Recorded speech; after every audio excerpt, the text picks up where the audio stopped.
Hey everybody, my name is Allan Fradsham. I'm a doctor of traditional Chinese medicine and I practice at Bamboo and Spine in Inglewood in Calgary. Today I just wanted to talk a little bit about the idea of how Chinese medicine looks at the world and how it sort of like started and what the concept is, because a lot of people come in for acupuncture and they start to recognize that acupuncture and Chinese medicine is based on a really unique worldview. And that worldview sort of stems out of the concept in terms of Taoist tradition of observing nature and seeing how things in nature were interacting and all of those different interactions and how human beings interacted with nature and what happened to our bodies, what happened to our minds just based on season, on stimulus, everything that we've done. And so the beautiful thing about Chinese medicine is because it's based on observation, it's not a theory that you've tried to take and stuff the world into your theory. It really is held up because it's based on just the natural laws of the world. So one of the things that we look at would, first thing would be, where are you on the planet, right? What's your environment like? Because it's very different living in a desert than it is in a really hot, humid jungle and or in the subarctic, right? So where you are has different influences on you. Different plants will grow, different animals will grow, and therefore different things thrive in a different way. Human beings can thrive in all of those different conditions, but the environmental pressures upon us lead to different problems, right?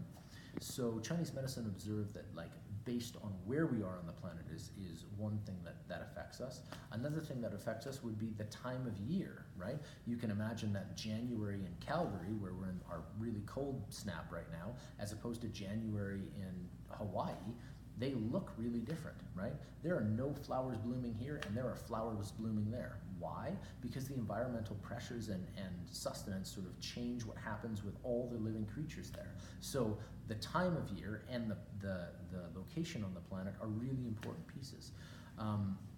That's one aspect in terms of the medicine. Another aspect of the medicine would be all of the things that nature provides for us in terms of sustenance, in terms of food, right? So each one of the foods that we eat have different natures, right? So for example, you can imagine that there are different thermal natures and there are different flavors, okay? And by that, I can give you some examples. For example, there's a different thermal nature between a hot chili pepper and a cucumber, right? A cucumber would be very cooling and a hot chili pepper would be very hot, right?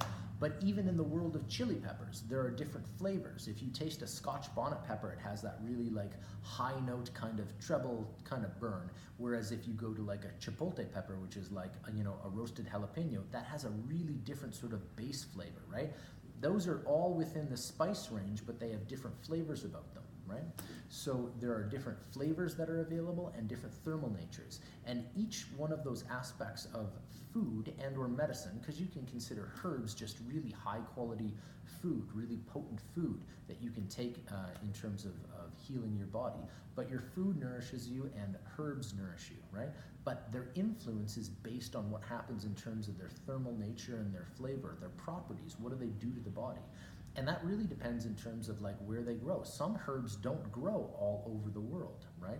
There are certain plants and certain foods that grow only in the tropics, and some stuff that only grows in really arid conditions, right? And so those tend to be things that really nourish the creatures around them. So for example, we can look at time of year as well. In the spring, in Chinese medicine, each one of the seasons is allocated or is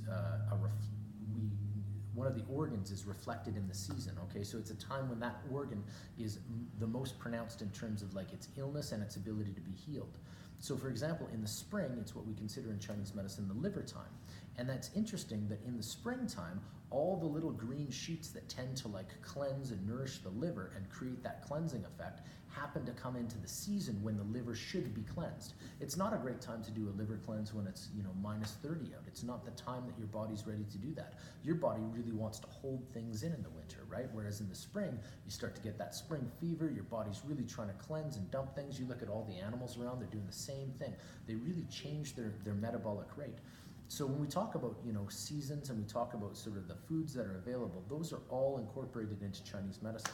The other aspect would be, okay, what do we do physically to ourselves and with ourselves to help heal our body? So this would be good aspects in terms of exercise. This would be stretching. This is good cardio. aspects in terms of things like Qigong and Tai Chi, which are really strong in terms of structure and breath work.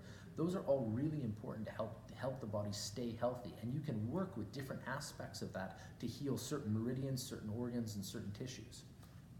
So all those together, those are things that we can do. The other thing that we can consider would be the therapeutic things that we can do for our body. Other than physical exercise, you can manipulate the body with massage. So in Chinese medicine, we call this tuina, but you can do it with any type of massage. We're working the tissues and moving blood and qi through the tissues. You can use acupuncture, which stimulates the nervous system and works on opening up the vascular aspect within tissues and working on organ function. You can use cupping, which again stimulates all the vascular aspects within the body. You can heal sore muscles. You can do a lot of things with these techniques. Another one would be moxibustion, which is the burning of mugwort, which is really good in terms of tonifying what we consider in Chinese medicine the yang aspect of the body. And we can talk a little bit about the idea that most cultures in the world use a sage.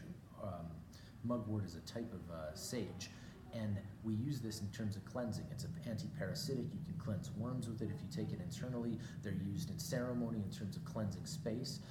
It's also used in terms of Chinese medicine to tonify the yang qi, which is the vitality of the body. So there's lots of things that show up in terms of Chinese medicine that we can use to help ourselves, but the concept is observing what's naturally available in nature and what's happening in the season and in the place that we're at on the planet.